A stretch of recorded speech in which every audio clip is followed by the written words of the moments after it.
there are no limitations to the mind except those we acknowledge. Chapter 4. Faith in your ability. Visualization of and belief in attainment of desire. The second step toward riches. Faith is the head chemist of the mind. When faith is blended with thought, the subconscious mind instantly picks up the vibration. The subconscious then translates it and transmits it to infinite intelligence. The emotions of faith, love, and sex are the most powerful of all the major positive emotions. When the three are blended, they have the effect of coloring thought in such a way that it instantly reaches the subconscious mind. There, it is changed into a form that induces a response from infinite intelligence. Editor's comments. In the preceding paragraph, Napoleon Hill uses two terms, faith and infinite intelligence, both of which may convey to the reader a religious connotation that Hill did not intend. The following will define the meaning of the words as Hill uses them in the following chapter. In modern usage, the word faith has become almost interchangeable with religious belief, which is not the way Hill uses the word. Faith, as it is used here, means having confidence, trust, and an absolute unwavering belief that you can do something. And in order for you to have faith in yourself as Hill means it, it has to be true on a subconscious level. If you have a nagging doubt in the back of your mind, or if you are just going through the motions of pretending you believe, it won't work because your subconscious will know your doubts. Unless you have absolute total confidence, unless you are convinced without question, then you don't have faith. Hill uses the term infinite intelligence to identify that part of the human mind and thinking process that produces hunches, flashes of insight, and leaps of logic. Hill's concept has similarities to what psychologist Carl Jung called the collective unconscious. And on another level, it is very close to what contemporary psychologists refer to as working in the flow state, or being in the zone. Infinite intelligence is discussed in greater depth in later chapters. Hill also uses another term, the subconscious mind, that should be commented on before the reader proceeds with this chapter. Although there are differing schools of thought, in general, modern psychology developed from the pioneering work of Sigmund Freud and Carl Jung. Each believed that the human mind operates on both a conscious and an unconscious level, but they differed on the role the subconscious plays and the way it influences attitude and action. Through his own research and studies, Napoleon Hill developed a theory of the conscious and subconscious that is closest to the Jungian view. The following briefly describes the basis of Hill's view. The conscious mind. Your conscious mind receives information through the five senses of sight, smell, taste, hearing, and touch. Your conscious mind keeps track of what you need for thinking and operating, and it filters out what you don't need. Your conscious mind, and what your memory retains, is the intelligence with which you normally think, reason, and plan. The subconscious mind. Your subconscious has access to all the same information your conscious mind receives, but it doesn't reason the way your conscious mind does. It takes everything literally. It doesn't make value judgments. It does not filter, and it does not forget. You cannot command your conscious mind to reach out and dip into your subconscious mind. However, under certain circumstances, all those forgotten facts and ideas that are always there in your subconscious can, if they are firmly rooted, influence your conscious attitudes and actions. This is the end of the editor's comments. How to develop faith.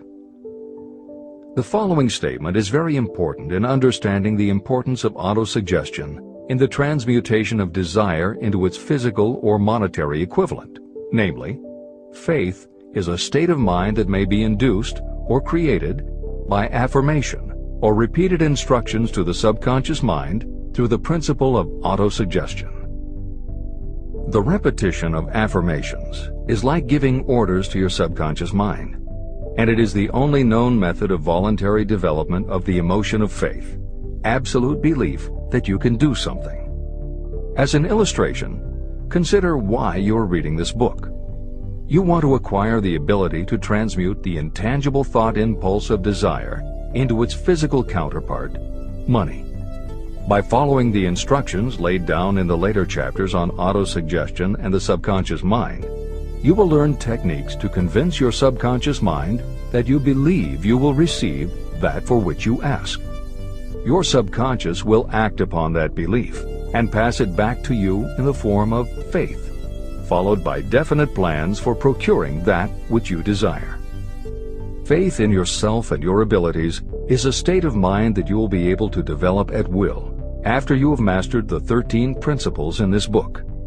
This is true because faith is a state of mind that will develop naturally within you when you use and apply these principles. The emotions, or the feeling portion of thoughts, are what give your thoughts vitality, life, and action. The emotions of faith, love, and sex, when mixed with any thought impulse, give it even greater action. All thoughts that have been emotionalized, given feeling, and mixed with faith, absolute belief in your ability, begin immediately to translate themselves into their physical equivalent or counterpart. However, this is not only true of thought impulses that have been mixed with faith, but it is true with any emotion, including negative emotions. What this means is that the subconscious mind will translate into its physical equivalent a thought impulse of a negative or destructive nature just as readily as it will act upon thought impulses of a positive or constructive nature. The following statement made by a noted criminologist illustrates the point. When men first come into contact with crime, they abhor it. If they remain in contact with crime for a time, they become accustomed to it and endure it. If they remain in contact with it long enough, they finally embrace it and become influenced by it. This is the equivalent of saying that a negative impulse of thought that is repeatedly passed on to the subconscious mind often enough is finally accepted and acted upon by the subconscious mind. The subconscious then proceeds to translate that impulse into its physical equivalent by the most practical procedure available. This also accounts for the strange phenomenon that so many millions of people experience, referred to as bad luck. There are millions of people who believe themselves doomed to poverty and failure because of some strange force they call bad luck, over which they believe they have no control. But the truth is that they are the creators of their own misfortunes, because this negative belief in bad luck is picked up by the subconscious mind and translated into its physical equivalent. Your belief, or faith, is the element that will determine the action of your subconscious mind. Once again, let me stress that you will benefit by passing on to your subconscious mind any desire that you wish translated into its physical or monetary equivalent in a state of expectancy or belief that the transmutation will actually take place. The subconscious mind will transmute into its physical equivalent, by the most direct and practical way available, any order that is given to it in a state of belief or faith that the order will be carried out. At this point, it should also be noted that because of the way that the subconscious operates, there is nothing to stop you from deceiving your subconscious mind when giving it instructions through autosuggestion. That is what I did when I deceived my son's subconscious mind. To make this deception more realistic, when you call upon your subconscious mind, you must conduct yourself just as you would if you were already in possession of the material thing that you are demanding. Editor's comments. It is an axiom of contemporary motivation theory that the subconscious mind cannot distinguish between what is real and what is vividly imagined. One of the most frequently cited studies supporting this concept was done with a group of basketball players. The players were divided into 3 teams, and the players on each team were tested on their ability to make free throws. The teams were then separated for a period of time, and each team was given instructions which they were told would improve their abilities. One team was instructed to practice making baskets on a daily basis. The second team was instructed not to practice during the period and not to even think about basketball. The third team was also instructed not to practice during the period, but instead the members were told to spend their daily practice time visualizing in detail the process of making baskets. At the end of the experiment, the teams were again tested. The team that rested showed a decrease in ability. The team that practiced showed a marked increase in ability. And the team that didn't practice, but visualized making baskets, showed an increase in ability almost equal to those who had practiced daily. As Hill says, you can deceive your subconscious through autosuggestion. If you convincingly plant an idea in your subconscious will accept and work with the idea as though it were a fact. But the key word is convincingly. If you try to send a message to your subconscious, but in the back of your mind you have a nagging doubt whether it will work, your subconscious will pick that up also. You will have sent mixed messages that cancel each other out. That is why Hill stresses the importance of doing it with faith. Your subconscious will not judge if it is true or false, positive or negative, but it does respond to the power of the input, how emotionalized the thought is. This is the end of the editor's comment. It is essential for you to encourage the positive emotions as the dominating forces of your mind. But faith in yourself doesn't come from merely reading instructions. Now that you understand the theory, you must begin to apply it. By experimenting and practicing, you will develop your ability to mix faith with any order you give to your subconscious. When you have faith in your ability, then you can give your subconscious mind instructions, which it will accept and act upon immediately. When your mind is dominated by positive emotions, it will encourage the state of mind known as faith.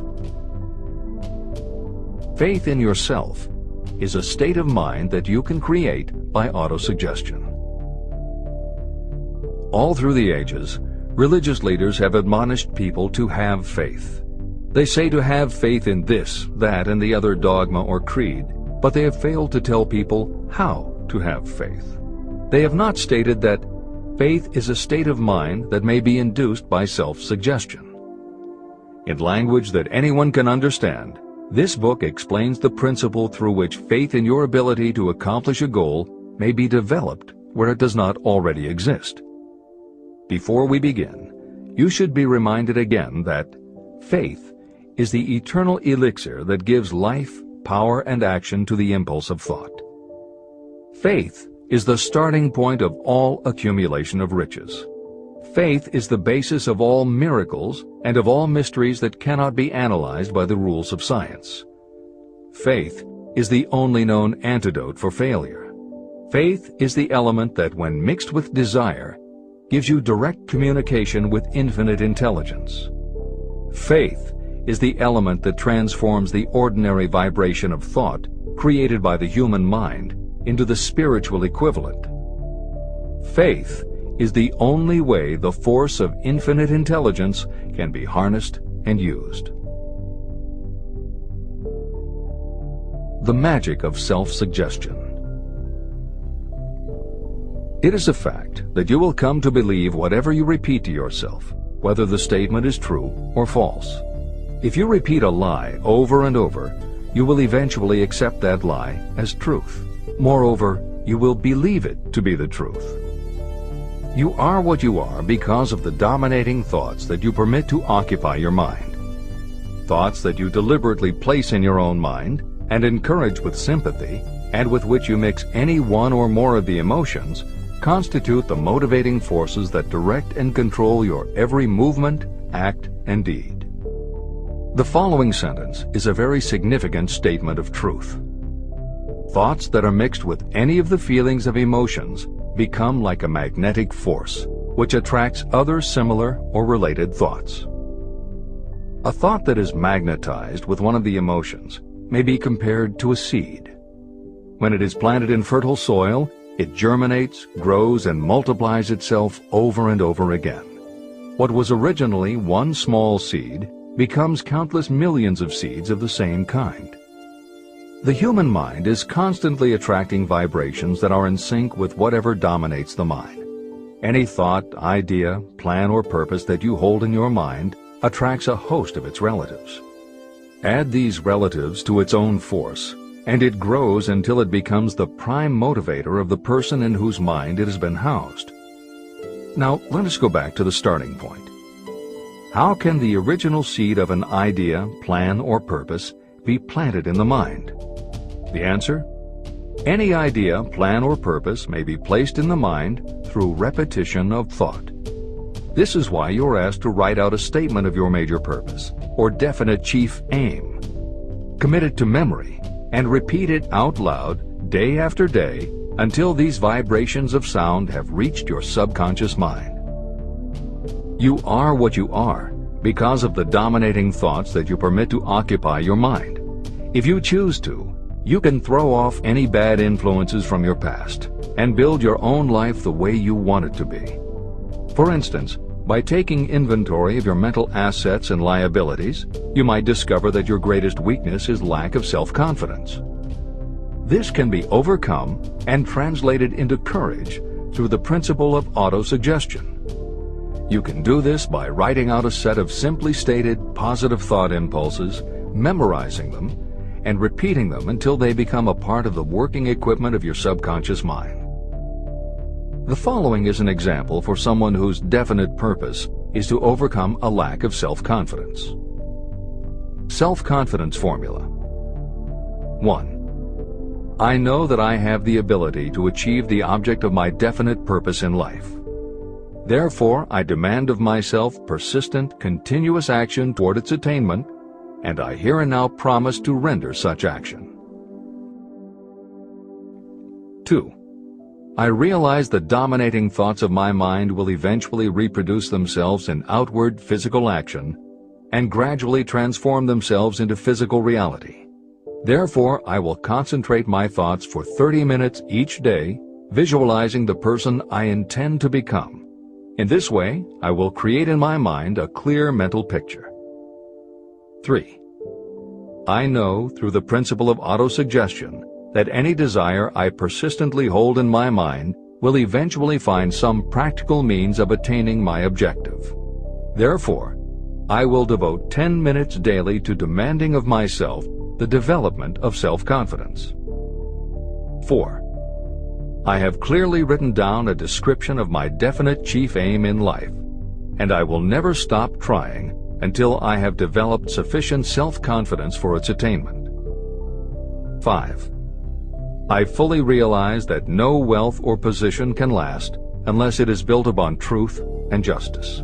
Therefore, I will engage in no transaction that does not benefit all whom it affects. I will succeed by attracting to myself the forces I wish to use and the cooperation of others. I will persuade others to help me because of my willingness to help others. I will eliminate hatred, envy, jealousy, selfishness, and cynicism by developing love for all humanity, because I know that a negative attitude toward others can never bring me success. I will cause others to believe in me because I will believe in them and in myself. I will sign my name to this formula, commit it to memory, and repeat it aloud once a day, with full faith that it will gradually influence my thoughts and actions so that I will become a self-reliant and successful person. Behind this formula is a law of nature that psychologists call autosuggestion or self-suggestion. It is a proven technique that will work for your success if it is used constructively. On the other hand, if used destructively, it will destroy just as readily. In this statement may be found a very significant truth, namely that those who go down in defeat and end their lives in poverty, misery, and distress do so because of negative application of the principle of autosuggestion. All impulses of thought have a tendency to clothe themselves in their physical equivalent. The disaster of negative thinking. The subconscious mind makes no distinction between constructive and destructive thought impulses. It works with the material we feed it through our thought impulses. The subconscious mind will translate into reality a thought driven by fear just as readily as it will translate into reality a thought driven by courage or faith. Just as electricity will turn the wheels of industry and render useful service if used constructively, it will snuff out life if wrongly used. so too will the law of autosuggestion lead you to peace and prosperity, or down into the valley of misery, failure, and death. It depends on your degree of understanding and application of it. If you fill your mind with fear or doubt, and if you do not believe in your ability to connect with and use the forces of infinite intelligence, then you will not be able to use those forces. The law of autosuggestion will take your lack of belief and use that doubt as a pattern by which your subconscious mind will translate it into its physical equivalent. Editor's comments. When you have faith in your ability to accomplish what you want, it not only firmly plants ideas in your subconscious, but it then works to reinforce itself. When you have faith in your abilities, part of what you must have faith in is that it is possible to tap into infinite intelligence. And because you have faith that it will work, your conscious mind won't be resistant. When your conscious doesn't resist, your subconscious mind can send creative ideas to your conscious mind more easily. Then the more you see the power working in your life, the easier it is for you to act on faith the next time. Will it work for you? You will never know unless you relax your resistance and just have faith that it will. This is the end of the editor's comment. Like the wind that carries one ship east and another west, the law of autosuggestion will lift you up or pull you down according to the way you set your sails of thought. The law of autosuggestion, through which any person may rise to altitudes of achievement that stagger the imagination, is well described in the following verse. Observe the words that have been emphasized, and you will catch the deep meaning that the poet had in mind. If you think you are beaten, you are. If you think you dare not, you don't. If you like to win, but you think you can't, it is almost certain you won't. If you think you'll lose, you're lost. For out in the world we find, success begins with a fellow's will. It's all in the state of mind. If you think you are outclassed, you are. You've got to think high to rise. You've got to be sure of yourself before you can ever win a prize. Life's battles don't always go to the stronger or faster man, but soon or late the man who wins is the man who thinks he can. Editor's comments. As noted at the beginning of this chapter, the way in which Napoleon Hill uses the word faith is meant to have no religious connotation. However, it would be impossible for Hill to write this chapter without acknowledging the power of religious faith. Therefore, in the following two paragraphs, when Hill discusses Jesus Christ and Mahatma Gandhi as exemplifying the power of faith, he is referring to their personal faith, the absolute trust in his beliefs that Jesus exhibited, and Gandhi's total conviction and confidence in his cause. In this way, they perfectly exemplify thought impulse mixed with faith. This is the end of the editor's comment. If you wish evidence of the power of faith, study the achievements of men and women who have employed it. At the head of the list comes the Nazarene.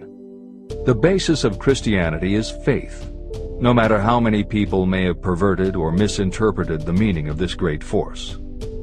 The sum and substance of the teachings and the achievements of Christ, which may have been interpreted as miracles, were nothing more nor less than faith. If there are any such phenomena as miracles, they are produced only through the state of mind known as faith. Consider Mahatma Gandhi of India, one of the most astounding examples of the possibilities of faith. Gandhi wielded more potential power than any man living in his time, and he had this power despite the fact that he had none of the orthodox tools of power, such as money, battleships, soldiers, and materials of warfare. Gandhi had no money, no home. He did not own a suit of clothes, but he did have power. How did he come by that power? He created it out of his understanding of the principle of faith and through his ability to transplant that faith into the minds of 200 million people. Gandhi accomplished the astounding feat of influencing 200 million minds to coalesce and move in unison as a single mind. What other force on earth, except faith, could do as much. How an idea built a fortune. Editor's comment. Although the following story is not exclusively about faith, and it makes no mention of autosuggestion or the subconscious mind, Napoleon Hill included it at this point in every edition of Think and Grow Rich. In fact, as Hill says, this story illustrates at least 6 of the 13 principles of success. But faith is at the center of it. If the central figure, Charles M. Schwab, had not mixed his big idea with absolute unwavering faith that he could pull it off, the whole history of American business would have been different. This is the end of the editor's comment. The event chosen for this illustration dates back to 1900, when the United States Steel Corporation was being formed. As you read the story, keep in mind the following fundamental facts and you will understand how ideas have been converted into huge fortunes.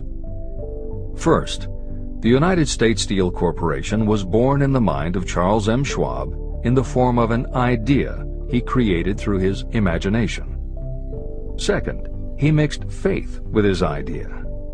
Third, he formulated a plan for the transformation of his idea into physical and financial reality. Fourth, he put his plan into action with his famous speech at the University Club. Fifth, he applied and followed through on his plan with persistence and backed it with firm decision until it had been fully carried out.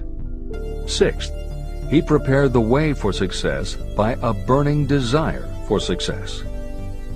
If you are one of those who have often wondered how great fortunes are accumulated, this story of the creation of the United States Steel Corporation will be enlightening.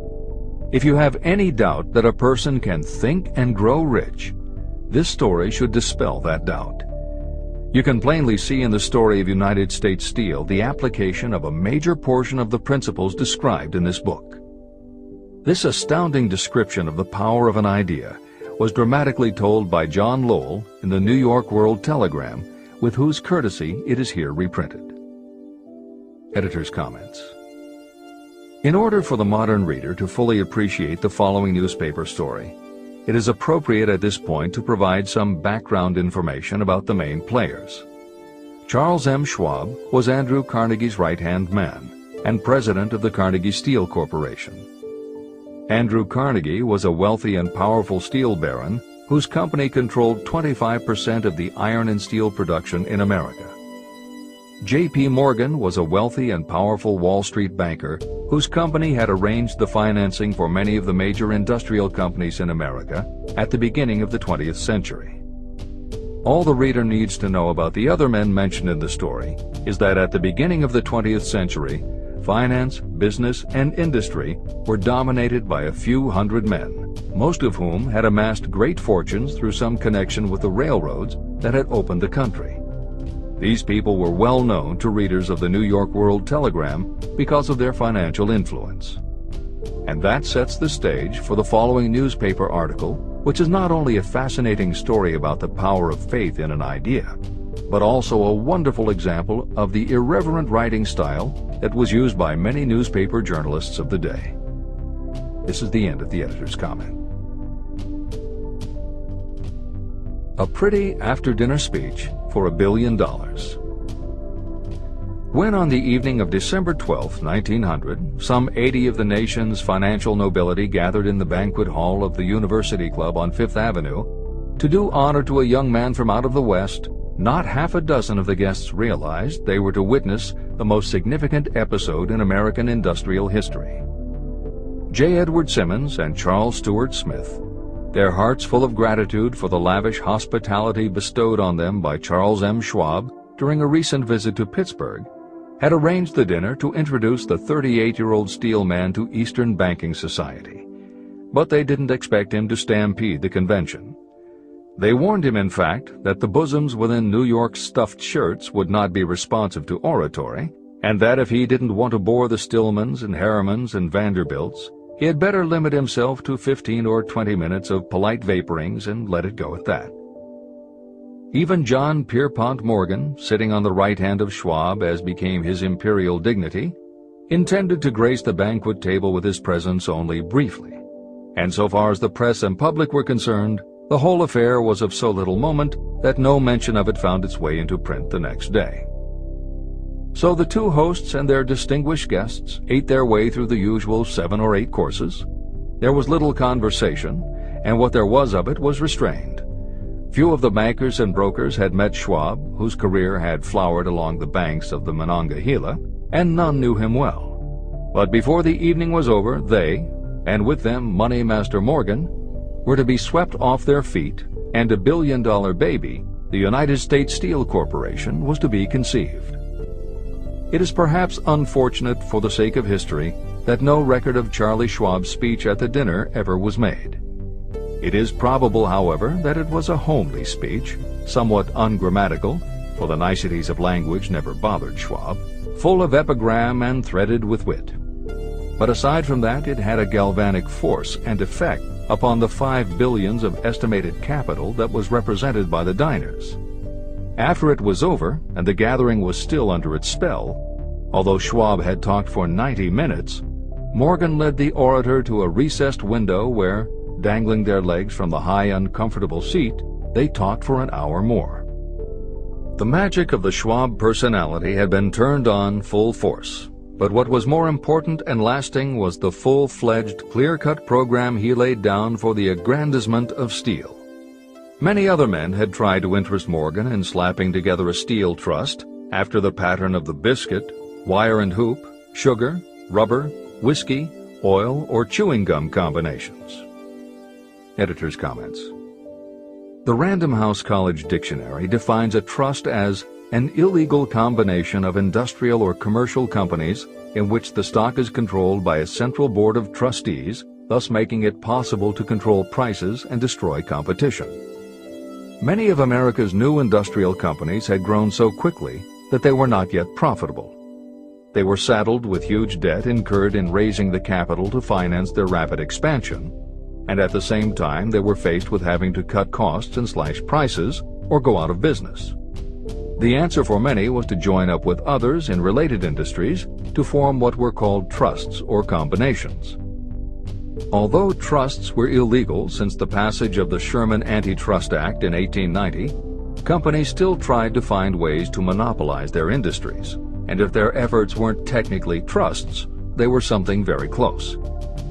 The one thing the large company owners who assembled these trusts needed was cash to buy up the many smaller companies they would have to own in order to effectively dominate an industry. J.P. Morgan was the banker who financed many such takeovers. This is the end of the editor's comment.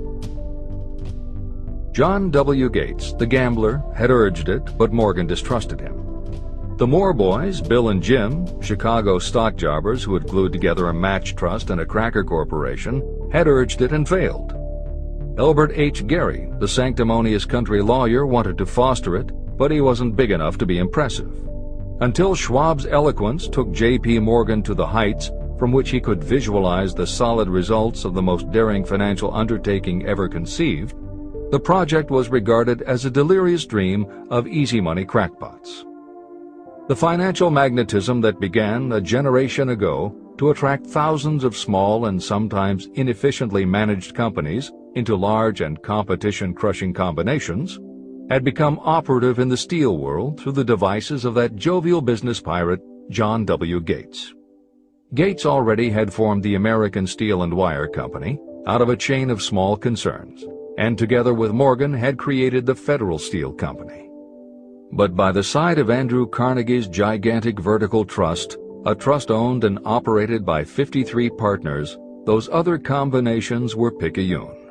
They might combine to their heart's content, but the whole lot of them couldn't make a dent in the Carnegie organization, and Morgan knew it. The eccentric old Scot knew it, too. Editor's comments. Andrew Carnegie was born in Scotland and came to America when he was just a boy. He made his first move to join the elite group of American tycoons when he quit his job as a bobbin boy in a cotton mill, earning $1.20 a week, and got a job as a telegraph messenger boy. He soon taught himself to operate a telegraph key, which got him hired as personal telegrapher and secretary to the head of the Pennsylvania Railroad. It wasn't long before he'd worked his way up the ranks to superintendent of the Pittsburgh division, which in turn put him in a position to become an early investor in the Pullman Company, which became the leading manufacturer of railway cars.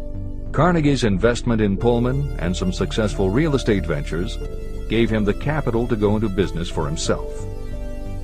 At the end of the Civil War, Carnegie left railroading and started a company that built iron bridges for railroad companies.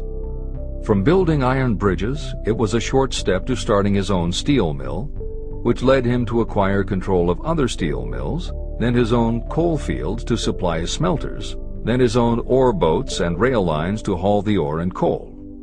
Because of Carnegie's vertical integration and his use of the most up-to-date manufacturing methods, he was able to sell top-grade steel at the lowest price. He managed to drop the price of steel from $140 a ton to $20 a ton. By 1899, the Carnegie Steel Company controlled about 25% of the iron and steel production in America. The smaller steel manufacturers couldn't compete with Carnegie, so they went to J.P. Morgan for help. He arranged for the financing, and a wide-ranging alliance was put together of companies that were in the business of manufacturing products made from steel. Part of the deal was that they would not buy steel from Carnegie. Andrew Carnegie was not about to be put out of business by a collection of small companies. He announced that he would buy or build his own manufacturing companies to produce finished goods made of steel. This is the end of the editor's comments, and the New York World Telegram story continues. From the magnificent heights of Skibo Castle, he had viewed, first with amusement and then with resentment, the attempts of Morgan's smaller companies to cut into his business. When the attempts became too bold, Carnegie's temper was translated into anger and retaliation. He decided to duplicate every mill owned by his rivals. Hitherto, he hadn't been interested in wire, pipe, hoops, or sheet. Instead, he was content to sell such companies the raw steel and let them work it into whatever shape they wanted. Now, with Schwab as his chief and able lieutenant, he planned to drive his enemies to the wall. So it was that in the speech of Charles M. Schwab, Morgan saw the answer to his problem of combination. A trust without Carnegie, giant of them all, would be no trust at all, a plum pudding, as one writer said, without the plums. Schwab's speech on the night of December 12, 1900, undoubtedly carried the inference, though not the pledge, that the vast Carnegie enterprise could be brought under the Morgan tent.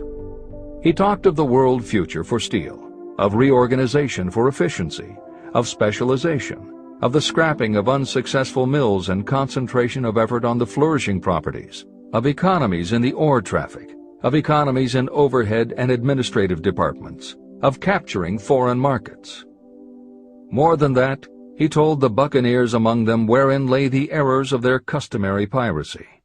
Their purposes, he inferred, had been to create monopolies, raise prices, and pay themselves fat dividends out of privilege. Schwab condemned the system in his heartiest manner.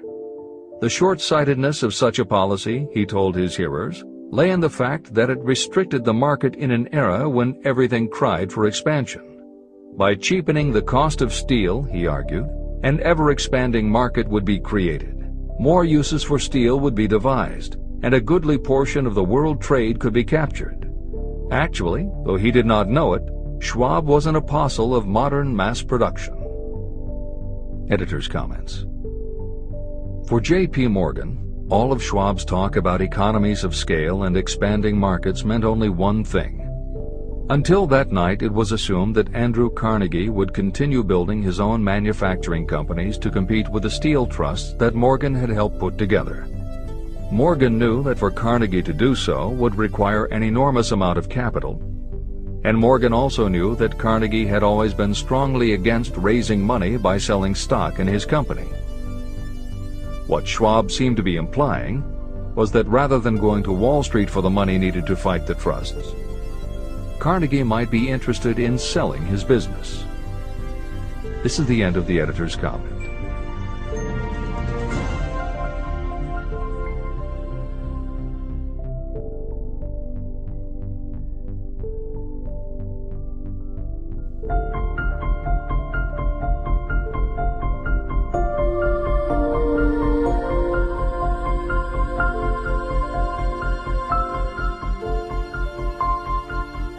New York World Telegram story continues. So the dinner at the University Club came to an end. Morgan went home to think about Schwab's rosy predictions. Schwab went back to Pittsburgh to run the steel business for Andrew Carnegie, while Gary and the rest went back to their stock tickers to fiddle around in anticipation of the next move. It was not long coming. It took Morgan about 1 week to digest the feast of reason Schwab had placed before him. When he had assured himself that no financial indigestion was to result, he sent for Schwab, and found that young man rather coy. Mr. Carnegie, Schwab indicated, might not like it if he found his trusted company president had been flirting with the Emperor of Wall Street, the street upon which Carnegie was resolved never to tread. Then it was suggested by John W. Gates, the go-between, that if Schwab happened to be in the Bellevue Hotel in Philadelphia, J.P. Morgan might also happen to be there. When Schwab arrived, however, Morgan was inconveniently ill at his New York home, and so on the elder man's pressing invitation, Schwab went to New York and presented himself at the door of the financier's library. Now, certain economic historians have professed the belief that from the beginning to the end of the drama, the stage was set by Andrew Carnegie, that the dinner to Schwab, the famous speech, the Sunday night conference between Schwab and the Money King, were events arranged by the canny Scot. The truth is exactly the opposite. When Schwab was called in to consummate the deal, he didn't even know whether the little boss, as Andrew was called, would so much as listen to an offer to sell, particularly to a group of men whom Andrew regarded as being endowed with something less than holiness. But Schwab did take into the conference with him, in his own handwriting, 6 sheets of copperplate figures, representing to his mind the physical worth and the potential earning capacity of every steel company he regarded as an essential star in the new metal firmament. 4 men pondered over these figures all night. The chief, of course, was Morgan, steadfast in his belief in the divine right of money. With him was his aristocratic partner, Robert Bacon, a scholar and a gentleman. The third was John W. Gates, whom Morgan scorned as a gambler and used as a tool. The fourth was Schwab, who knew more about the processes of making and selling steel than any whole group of men then living. Throughout that conference, the Pittsburgher's figures were never questioned. If he said a company was worth so much, then it was worth that much and no more. He was insistent, too, upon including in the combination only those concerns he nominated. He had conceived a corporation in which there would be no duplication, not even to satisfy the greed of friends who wanted to unload their companies upon the broad Morgan shoulders. When dawn came, Morgan rose and straightened his back. Only one question remained. "Do you think you can persuade Andrew Carnegie to sell?" he asked. "I can try," said Schwab. "If you can get him to sell, I will undertake the matter," said Morgan. So far, so good. But would Carnegie sell? How much would he demand? Schwab thought about $320 million. What would he take payment in? Common or preferred stocks? Bonds? Cash?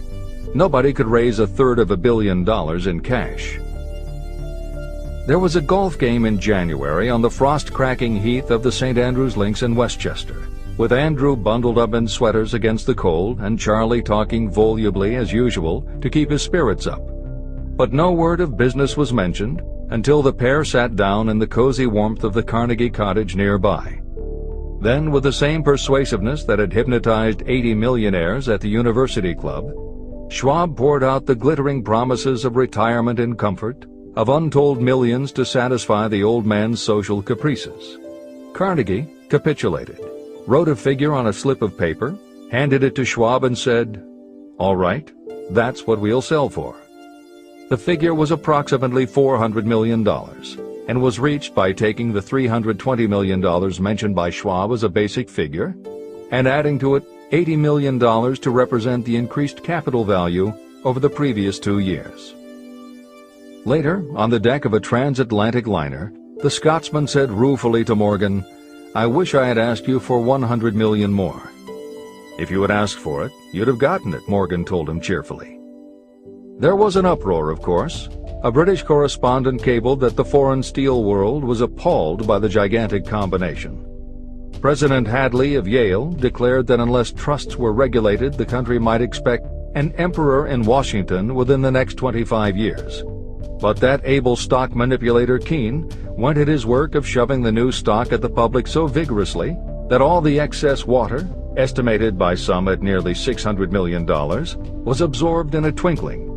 So Carnegie had his millions, and the Morgan Syndicate had $62 million for all its trouble, and all the boys, from Gates to Gary, had their millions. Editor's comment. The 38-year-old Charles M. Schwab had his reward too. He was made president of the new corporation, United States Steel, and remained in control until 1930. When Schwab left U.S. Steel, he went on to found the mammoth Bethlehem Steel Corporation, of which he also became president. This is the end of the editor's comment. Riches begin with thought. The dramatic story of big business that you've just finished is a perfect illustration of the method by which desire can be transmuted into its physical equivalent. That giant organization was created in the mind of one man. The plan by which the organization was provided with the steel mills that gave it financial stability was created in the mind of the same man. His faith, his desire, his imagination, his persistence were the real ingredients that went into United States Steel. The steel mills and equipment acquired by the corporation, after it had been brought into legal existence, were incidental. However, careful analysis reveals that the appraised value of the properties acquired by the corporation increased in value by an estimated $600 million, approximately $12 billion today. The increase in value of the assets is attributable to the mere transaction that consolidated them under one management. In other words, Charles M. Schwab's idea, plus the faith with which he conveyed it to the minds of J.P. Morgan and the others, was marketed for a profit of approximately $600 million. Not an insignificant sum for a single idea. The United States Steel Corporation prospered and became one of the richest and most powerful corporations in America, employing thousands of people, developing new uses for steel and opening new markets, thus proving that the $600 million in profit that the Schwab idea produced was earned. Riches begin in the form of thought. The amount is limited only by the person in whose mind the thought is put into motion. Faith removes limitations. Remember this when you are ready to bargain with life for whatever it is that you ask as your price for having passed this way. Editor's comments. In the years since that article appeared in the New York World Telegram, the well-told business story has become its own genre within the publishing industry. There are best-selling books and biographies by and about the insiders who run every industry. The editors of this edition of Think and Grow Rich strongly encourage you to sample some of these books. They can be entertaining and inspirational, and in them you will be able to see examples of Hill's principles of success at work in the real world. The best of them are not only entertaining and inspirational, but they are filled with ideas and techniques you can adapt and use.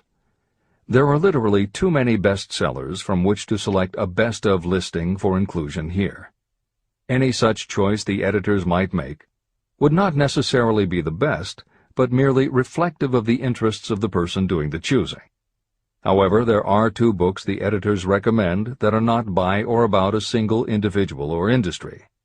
These books are In Search of Excellence by Tom Peters and Breakthroughs by P.R. Nyack and John N. Ketteringham.